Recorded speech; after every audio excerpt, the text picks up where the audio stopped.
Hello and welcome. My name is Dr. Pauline Crawford, and I am here to share a few words with the Women's Conference launch in Ghana this week. I'm so excited to be with you. I believe that cracking the life code, the leadership life code, is a way forward for women, inviting men to a new future. So let me share a few ideas with you and welcome you all to think about the future. And as we see here, all the beautiful women at the conference this week, it was so exciting to see you on Facebook and wonderful to feel the energy in the room. Cracking the leadership code is a way forward where instead of being in competition with men, we actually share a new world with the power of authentic harmony. I believe that women have the absolute honor and privilege and power to be able to say to men, come to our world.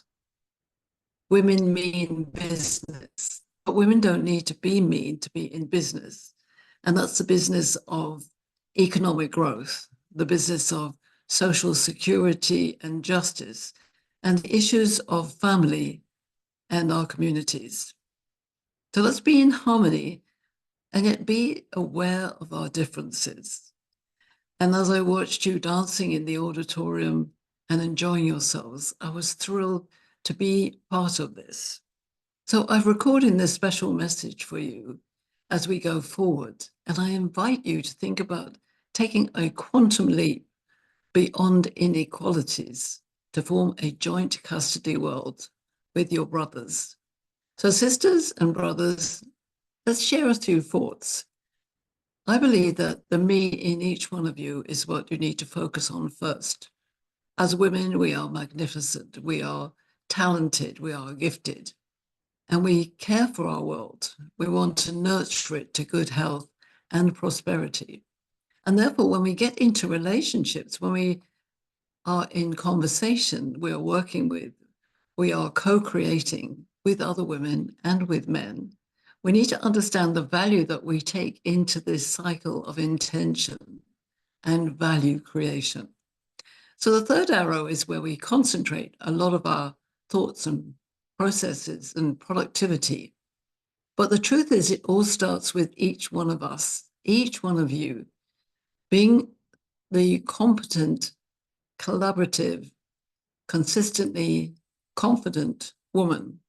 And for younger generations as well, the role models for a world which is far more equal, but in harmony. And harmony is the music that I heard in the room. It's when I see you dancing and singing. This is so delightful. But does it happen in every day? So remember, this creation cycle starts with each one of you. And it's really important that we recognize that we are unique and different to men. Women empower men, and so that men can empower women. It's that cycle, that circle, and that we need to co-create a language that we can share and value with authentic harmony. I want you to really focus on that word harmony because it has an energy to it, a synergy, a frequency, a vibration. And I want you to seek to be complementary and complementary. So we come together, but how often do we share with each other how good, how talented, how gifted we are? So women, be compassionate, but be competent. And let's take this forward in a few interesting ways. I want you to look for authentic harmony and to understand the notion of a joint custody world. We're at a turning point in our world's history. You are in your nation in Ghana. Things are changing, and women who have been coming into positions of authority for many, many years are now exponentially growing. And we want to make sure that we create the right energy of life at work. Now, women always bring life to work. Men don't always bring their life to work. They keep their emotions sometimes to themselves. But I want a future with men designed with a woman-centric perspective to encompass life. because life in our communities is equally as important as life in our work life. And women have a superpower for nurturing harmonious relationships. We are the nurturers of the world. And in that way, women are not the problem, women are the solution to healing the world.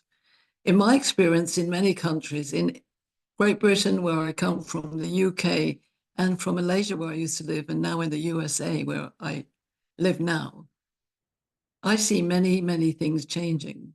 But women always want to nurture and bring harmony. And one of the things we do is we want to grow vibrant cultures that embrace and engage a balanced synergy of talents. We don't want to leave anybody out, bring everybody to the table, because women like to eliminate harm and toxic abuse. This is what gender equality battles have been around. So let's remove the word battle and go into nurturing harmony. And remember, improving health and performance results is the equalizer when it comes to competency. So the rule is that we as women need to give men the access to our language code. Women have spoken men forever, but men haven't learned how to speak woman. And women enrich your professional presence with men. So we're looking at competency and professionalism over aggressiveness and arguments. It's been my passion for a long time to bring conversations into being. And when I saw you all on the stage, I could feel that energy of dance conversation. Now, we cannot solve the problems we can't solve our problems at the same level of thinking that we were when we created those problems. The famous Albert Einstein said that. So my encouragement to you in this short presentation is to work on creating a conversation culture to crack the leadership life code. And the expression of life is really important because when we create these conversations, I want you to transform the world without judgment, without anger or coercion. I want you to sit in that space like you did when you were dancing together. When we dance together, we move and we flow and we understand the energy. We can do the same with conversations. So these C's are very important. Conscious conversations. Women are confident, competent, consistent, compassionate, complementary, and celebrational. And that last word is so important because I observed the way you celebrated the end of the day in the auditorium. It was absolutely fabulous to watch. And that's what I believe we need to understand, this notion of conversational cultures, of harmony, of competence rather than competitiveness. Being together means that we can formulate more ideas, more solutions. I've been doing this for a long time, for over 30 years. And here I am on the stage in Delhi, India, 2017, addressing a huge audience of women, 1,500 women in the room. So exciting, the Women Economic Forum. And I've presented my ideas on different types of men and women and how we come to the table.